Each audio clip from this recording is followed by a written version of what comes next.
अब परमात्मा नहीं आए तो इस दास को भेज दिया अपने को, लेकिन शक्ति उन्हीं की काम कर रही है।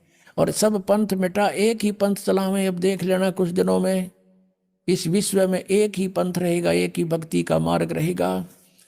अब फिर क्या कहते हैं कि प्रथम चरण कलयुग निराणा, तब मगर मांडो मैदाना। धर्मराय से मांडो बाजी, तब दर बोधो पंडित काजी। अब कहते हैं प्रथम चरण जो होगा, 3 चरण बताए हैं, एक प्रथम, एक लास्ट और ये मध्य का। तो प्रथम कलयुग में वहां से शुरू हुआ, परमात्मा मगर से सह शरीर गए थे, लाखों लोगों के व्यक्तियों की उपस्थिति में, ये प्रथम चरण था। अब यहां से समझ में आओगी कि 12वें पंथ में मेरी वाणी प्रकट होगी, सही ज्ञान उससे मिलेगा। अब यहां कहते 5505 तब ये शब्द होगा साचा। ओए होए, कहते 5505 वर्ष जब कलयुग बीत जाएगा, तब ये मेरी बात साची होंगी जो आज मैं बता रहा हूं तेरे को, कि हम प्रकट होंगे, सब ज्ञान सब पंथों को मिटा के एक पंथ चला देंगे। धर्मदास मोरी लाख दुहाई, ये मूल शब्द बार ना जाई, ये बार है। और पवित्र ज्ञान तुम जग में बाखो, मूल ज्ञान तुम गुप्त राखो। मूल ज्ञान जो बाहर पढ़ी, ये बिचली पीढ़ी वंश हंस नहीं तरही। 33 अरब ज्ञान हम बाख्या, और मूल ज्ञान हमने गुप्त ही राख्या। गोय माने गुप्त। मूल ज्ञान तुम तब तक छिपाई, जब लग द्वादश पंथ बिटाई। अब ये 12 पंथों का नाश हो जाएगा, क्योंकि उनके पास भक्ति का कुछ नहीं, उनकी विधि का पता। अब सच्चाई अब हम प्रकट करेंगे। अब यहां देखिएगा, ये कबीर बोध कबीर वाणी हम पढ़ रहे हैं, इसमें और कंसेप्ट क्लियर कर दिया। 134 पृष्ठ पे यहां लिखा है कि वंश प्रकार, प्रथम वंश उत्तम। ये चूड़ामणि जी हैं, ये प्रथम वंश तो उत्तम। दूसरा वंश अहंकारी, वो जागू। और तीसरा वंश प्रचंड। चौथा वंश बिरहे। पांचवा वंश यह निंद्रा। और छठा वंश उदास। सातवां वंश ज्ञान चतुराई। और आठवां वंश द्वादश पंथ विरोध। नौवां पंथ वंश पूजा। और 10वें वंश प्रकाश। 11वें वंश पसारा। और 12वें वंश हवे प्रगट उजियारा। 12वें में गरीबदास जी 12वां पंथ हो गए। इनके द्वारा मेरी वाणी का 12वें वंश प्रगट हुए उजियारा। मेरी वाणी का यानी मेरी महिमा फिर से कुछ उजागर होएगी। और 13वें वंश मिटे सकल अंधियारा। ये दास 13वां वंश है उस परम पिता का।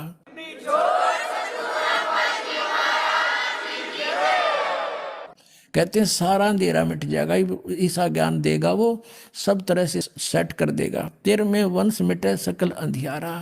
एती दगा काल की समाई, तत्बिंदु की टेक रह जाई। ये काल का इतनी दगा होगी, फिर भी तत्व ज्ञान कहीं ना कहीं सदगतों में छुपा ही रह जाएगा। अब आपको जिसलिए सारा कुछ प्रकरण दिया है, जैसे आप जी ने ऋग्वेद मंडल नंबर 9 सूक्त नंबर 1 मंत्र 8-9 में स्पष्ट देख लिया कि उस परमेश्वर को उग्र गतियां प्रेरणा करती हैं, और वो परमात्मा एक सुंदर शरीर को प्राप्त होता है, भासमान शरीर को। और उसके 3 प्रकार का शरीर होता है। और जब उन 3 प्रकार के शरीरों में जो लीला करता है, उनमें से एक में शिशु रूप धारण करके आता है, तब कुंवारी गाय से दूध पीता है। अब जैसा कबीर सागर में लिखा था, तो वहां इसमें करेक्शन करने वालों ने उन्होंने सोचा कि रामानंद से ही जोड़ दिया कि उसने न्यू बता दी तुम कुंवारी गाय का दूध पिएगा। और आगे लिखा वो दूध, वो फिर दूध चला गया, वो दूध का प्रकरण काट दिया इन्होंने। फिर भी मालिक की दया से वो 2 पंक्ति रहेगी। अब गरीबदास जी ने वो निर्णय किया है क्या, अब पढ़ के सुनाते हैं आपको। अब परमात्मा ने जो बताया कि मेरी वाणी प्रकट होएगी 12वें पंथ में, गरीबदास वाले पंथ में। लेकिन गरीबदास जी की वाणी को भी गरीबदास के पंथ वाले, उससे पहले वाले कोई नहीं समझ सकेगा। ये मेरी वाणी का निर्णय करने की चेष्टा करेंगे, पर इनको ज्ञान नहीं होगा। और ये 12 पंथ हम ही को जावे, अस्थिर घर का मरम नहीं पावे, असंग जन्म ये ठोर नहीं पावे। अब इस दास के साथ क्या हुआ कि हम छुड़ानी जाते थे, जहाँ गरीबदास, आदरणीय गरीबदास साहिब जी का जन्म हुआ था, जहाँ परमात्मा कबीर देव जी उनको जंगल में आकर मिले थे, हमारे पूज्य गुरुदेव जी वहाँ जाते थे। एक लिंक जोड़ना था, पहले लिखा हुआ था, इसलिए गुरु जी के सतलोक जाने के बाद हमारा वहाँ पर बहुत विरोध हो गया, क्योंकि हम सच्चाई बतावें, वो अनुवाद गलत करें गरीबदास जी की वाणी का, तो हमारा उनका पार नहीं पड़ी, हमने अलग से आश्रम सेट करना पड़ा। फिर वो इतने विरोधी हो गए कि हमारे साथ हमारी बताने कितनी उन्होंने अफवाहें फैलानी शुरू कर दी, वो गुंडा है, बदमाश है, झूठा है, न्यू है, तो वो कांड करवा दिया करो था कुछ। ये और दूसरे पंथी लाग लिया, आर्य समाज वाले जो उनकी पोल खोल दी, दास ने सच्चाई बता गए, तो सब ने मिलकर ये पंगा पा दिया। लेकिन भगवान का साथ जिसके साथ है उसका कोई कुछ नहीं बिगाड़ सकता। पहले से 1000 गुना आगे बढ़ गया हमारा पंथ, पूरे विश्व में चला गया परमात्मा का ज्ञान, क्योंकि ये परमात्मा का चलाया हुआ है। और इसमें जो बाधा करता है भगवान के मार्ग में, वो तो अंधा गधा है। हिरण्यकशिपु अंधा गधा था, छाती तोड़वा के मान्या, कहते हरना कुछ छाती तोड़वाई, और ब्राह्मण बाणा, और कर्म कसाई, वो तो भगत को आवे, और कर्म अपने बेटे ने भी मारा अभिमान के बस। तो कहने का भाव ये है कि ये आचार्य गवावे और गुरु और अपने शिष्यन भ्रमित करें, झूठ बोला झूठ बोला। हम तो प्रमाण दिखाते हैं, और जो तुमने लिखा है वो रूबरू कराते हैं। पता झूठ कहाँ बोल दी मैंने, मत लिखा हुआ दिखाता हूँ, आपके गुरु ने ये लिख रखा है और वेद ये बता रहे हैं। बता झूठ कब बोल गया, मन तो फुर्सत है कोई ना झूठ बोलने की, टाइम है कोई नहीं, कोई सारी ये साची दरी भगवान ने लिख रखी। अब गरीबदास जी की वाणी में पारक का अंग है, एक चैप्टर है पारक का अंग, उसमें बहुत निर्णायक ज्ञान दिया है। क्या लिखा है, शिव उतरे शिवपुरी से अवगत बदन विनोदी, मैं के कमल खुशी बहे लिया ईस को गोदी। शिव उतरे शिवपुरी से अवगत बदन विनोद, और महक के कमल खुशी बहे और लिया ईस को गोद। नजर नजर से मिल गई किया ईस प्रणाम।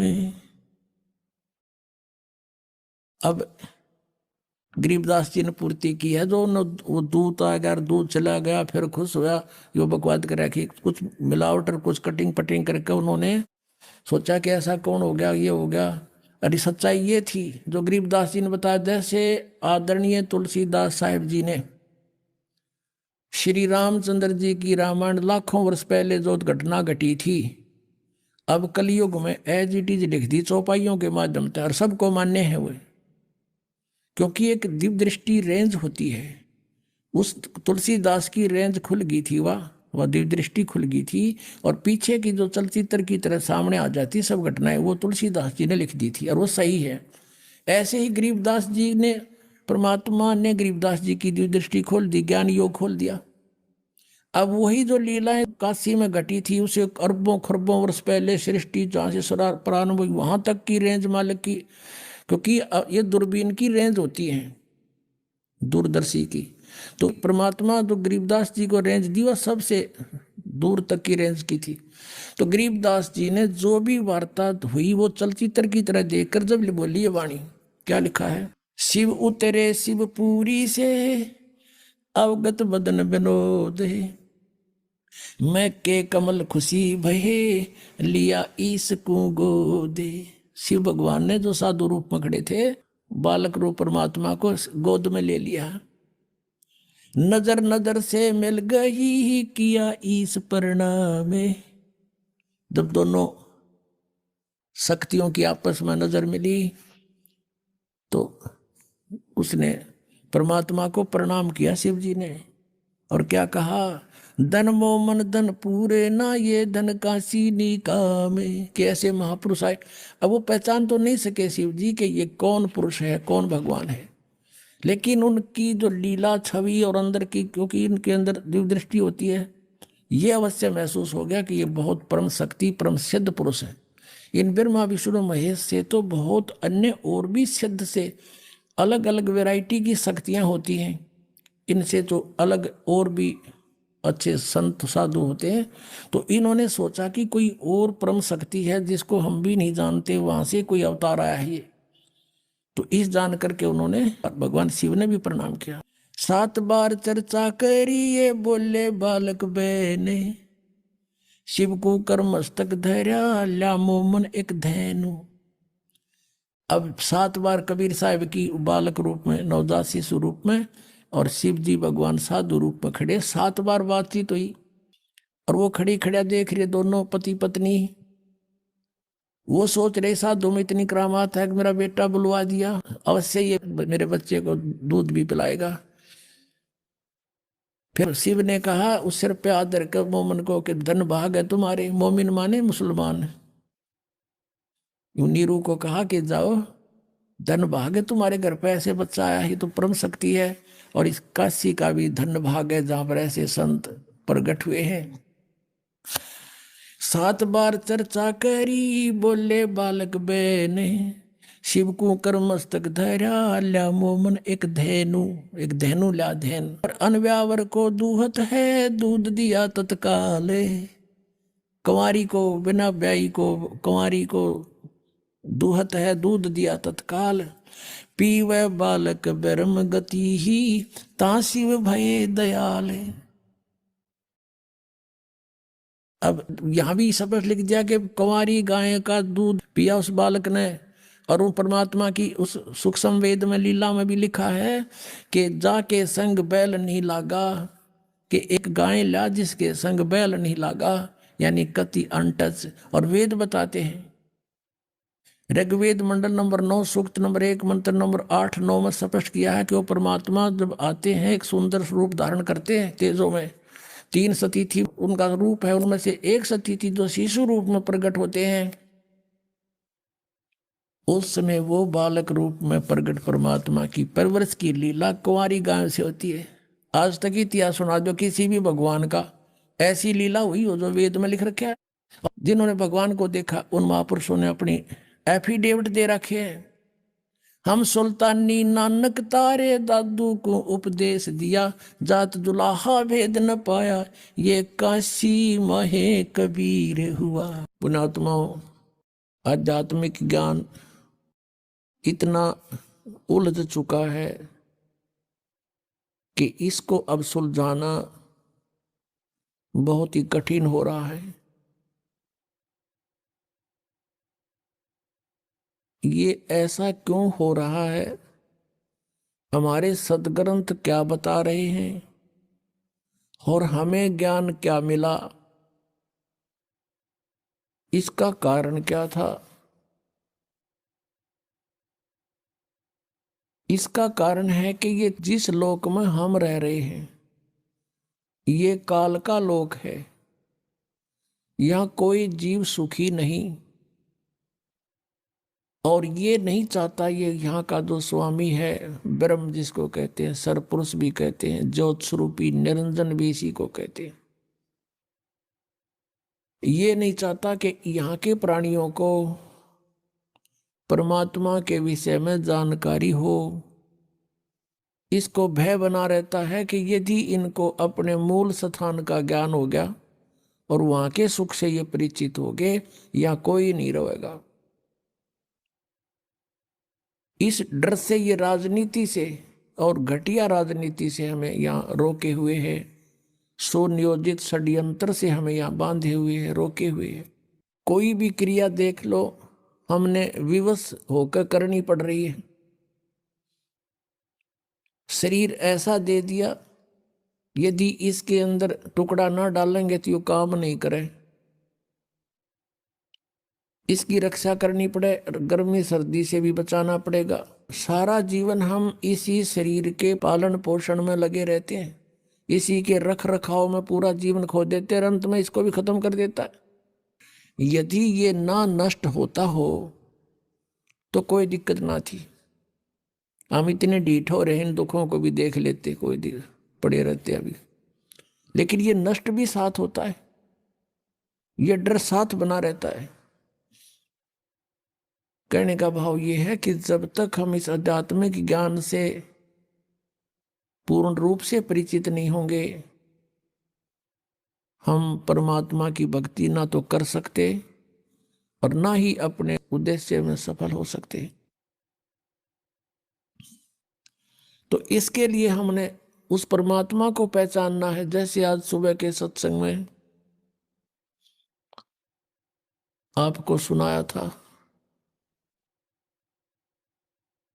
कि पूर्ण परमात्मा परम अक्षर ब्रह्म वो स्वयं ही सतलोक से चलकर आता है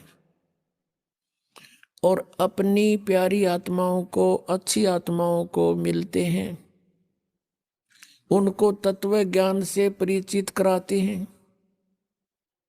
परमात्मा ऊपर सतलोक में रहते हैं, तीसरे मुक्ति धाम में विराजमान है। अपनात्मा ये चारों वेद प्रत्येक प्राणी के हृदय में समाये हुए हैं, जो विशेषकर हिंदू समाज से संबंधित हैं। और सभी ये कहा करते हैं कि वेद तो एक सत्य ज्ञान है, वेदों में जो लिखा वो फाइनल है, सत्य है। इसके साथ साथ पवित्र चारों वेदों के साथ साथ पवित्र श्रीमद् भगवत गीता जी और साथ में पवित्र 18 पुराणों को पवित्र हिंदू समाज एक बहुत आदर की दृष्टि से देखता है और इनको सत्य ज्ञान युक्त मानता है, इसको सत्य ज्ञान युक्त मानता है। लेकिन इन ग्रंथों में थोड़ा सा अंतर है। पवित्र चारों वेद और पवित्र श्रीमद् भगवत गीता, ये दोनों का मिलता जुलता ज्ञान है, ये गॉड गिवन है। और पुराणों का जो ज्ञान है वो ब्रह्मा जी का दिया हुआ है, और ब्रह्मा जी से आगे सुना उन ऋषियों ने, दक्ष आदि ऋषियों ने, मनु आदि ने, और अन्य से सुनते सुनते उन्होंने कुछ ब्रह्मा जी के विचार, कुछ अपना अनुभव, कुछ अपनी सोच, अलग अलग, जैसे भी 18 पुराणों के 18 वक्ता हैं।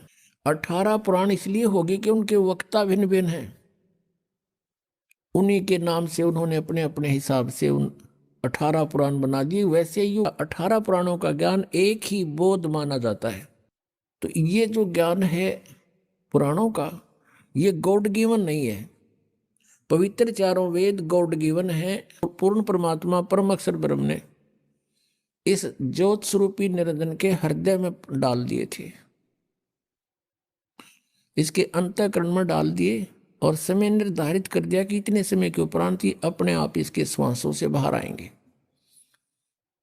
जैसे परमात्मा की व्यवस्था है, माता को गर्भ रहता है, 9 महीने के बाद ऑटोमेटिकली वो बाहर आ जाता है। इसी प्रकार परमात्मा ने इसमें व्यवस्था की। जब ये पांचों बाहर आ गए, इसने देखा कि इनमें कोई ऐसी जानकारी तो नहीं है मेरी पोल पार्टी जा, किसने? ज्योति निरंजन ने। फिर इसने देखा 5वां वेद जो है ये सारा भेद दे रखा था ऊपर का, सतलोक का, कैसे जाना है और किस प्रकार, कौन परमात्मा है, तुम यहाँ कैसे फंसे थे। तो ये ज्योति निरंजन काल ने वो 5वां वेद नष्ट कर दिया और 4 वेद दे दिए भगवान के डर से।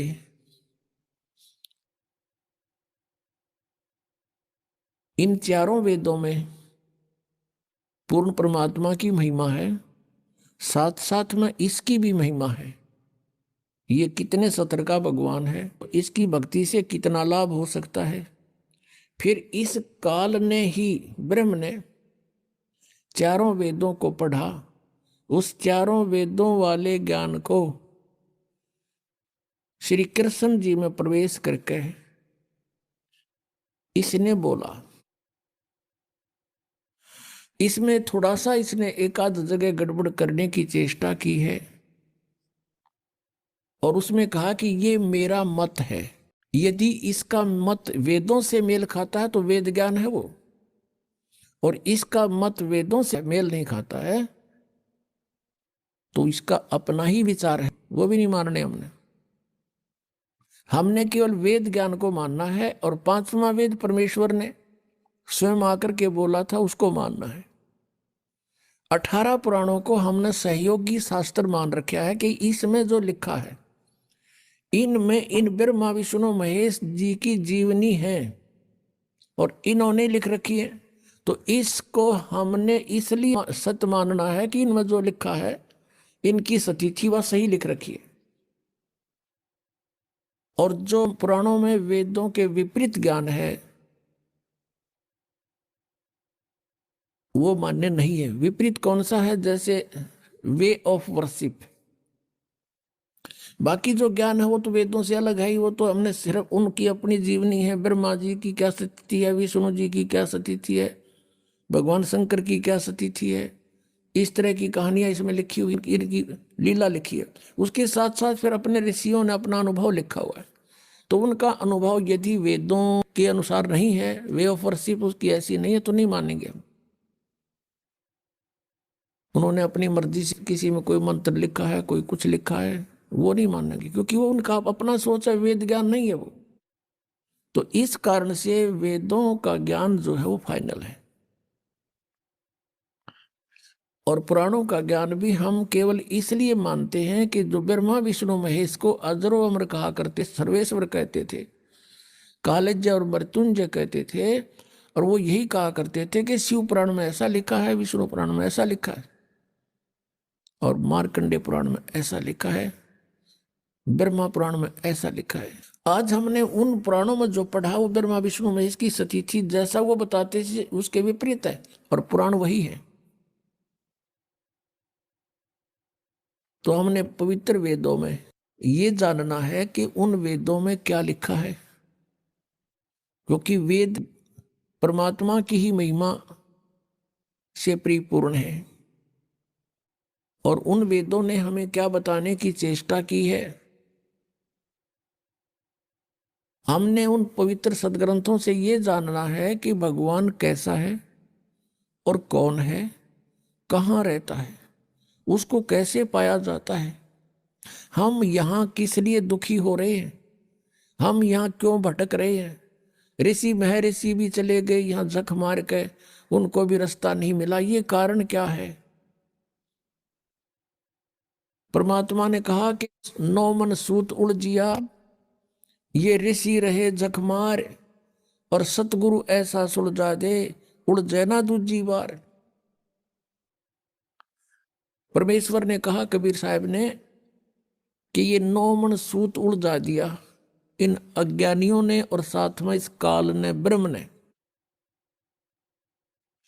पुण्यात्माओं, परमात्मा कपड़ा बुनते थे, जुलाहा थे, जुलाहे की भूमिका कर रहे थे, और 1 किलो सूत, शेर कहा करते पहले, एक शेर, 1 किलोग्राम सूत यदि उलझ जा सारा दिन ना सुलझे, क्योंकि जब उसने टूट गया तो गांठ पड़ेगी, गांठ पड़गी तो कपड़ा साफ बना नहीं, और कपड़ा सही नहीं बना तो बुनाई मिले नहीं, जुलाहे को फेंक देंगे ठाका कि इसमें 20 गांठ लगा दी तूने।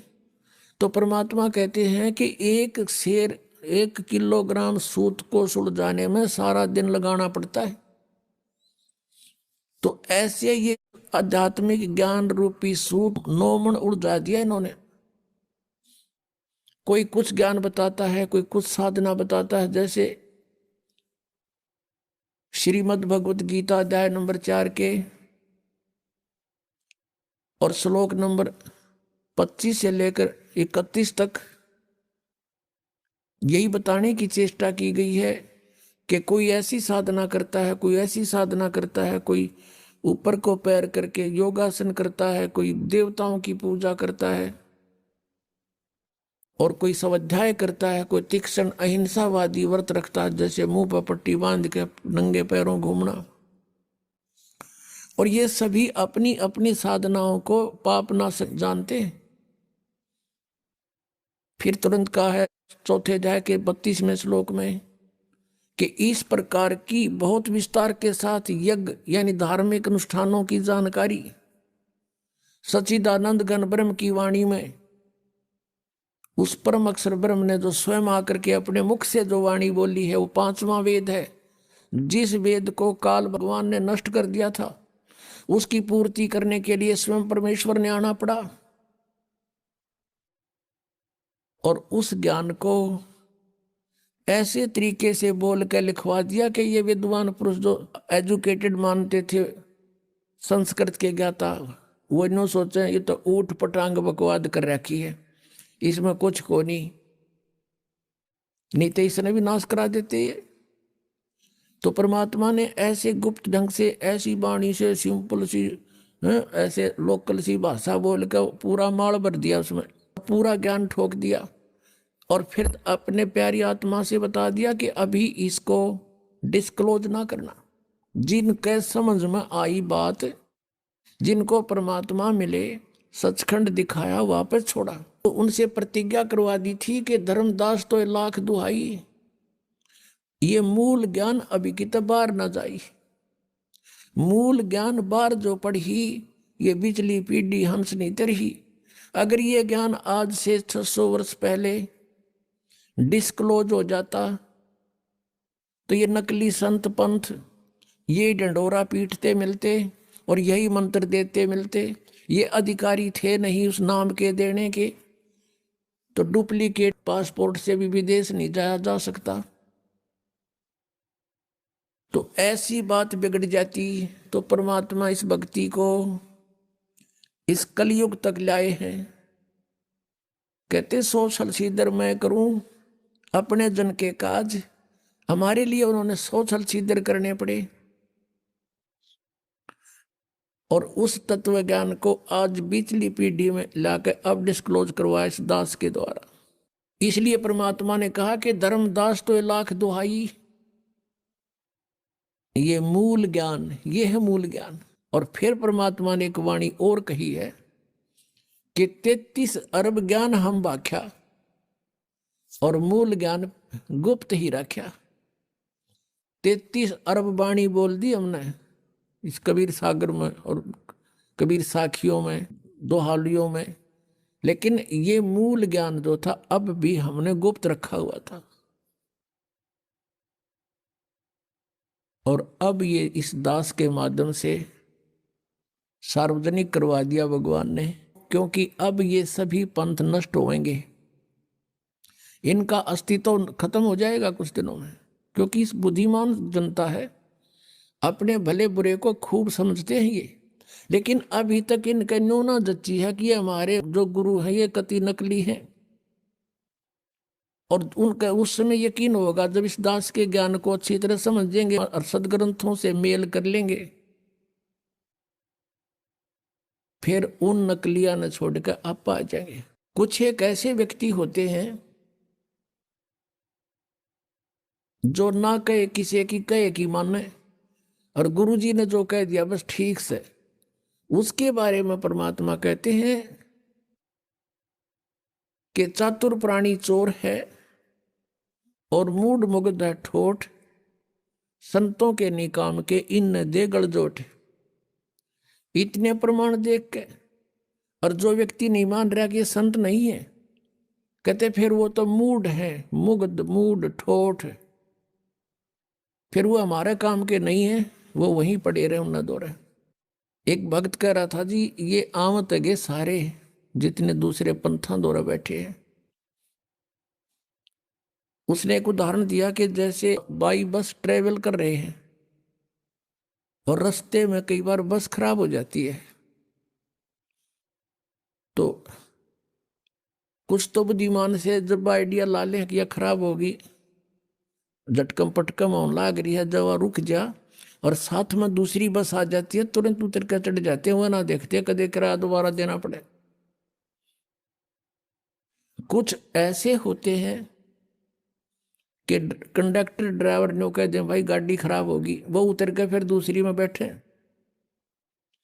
और उन्होंने कहता कुछ ऐसे होते हैं फिर भी बैठे रहे, कंडक्टर ड्राइवर के कहे पाछे भी, वे जब उतरेंगे, जब कंडक्टर ड्राइवर भी दूसरी बस में चढ़ लेंगे, वो जब उतरा करें क्या सचमुच ये भी ना रही। तो कुछ ऐसे हैं जब इनके गुरुजी आते यहाँ तो पलायन कर जाएंगे, क्योंकि जनता इनको जीण नहीं देगी, यहाँ पर इनका अनमोल जीवन बर्बाद कर रखा।